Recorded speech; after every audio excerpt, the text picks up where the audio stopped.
Good day, everyone. Welcome to Unit 2, Drafting Competency Standards. It has six performance criteria. First, experts are oriented on the process and methods of developing competency standards based on established procedure. Second, functional analysis is performed in accordance with acceptable procedure. Third, in case of lack or unavailability of expert, review of literature are carried out in consultation with industry partners.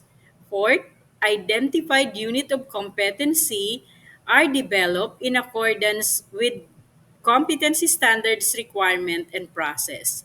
Fifth, competency standards are drafted in accordance with expert working committee recommendations. And lastly, draft competency standards are packaged, presented in accordance with approved format. Happy learning!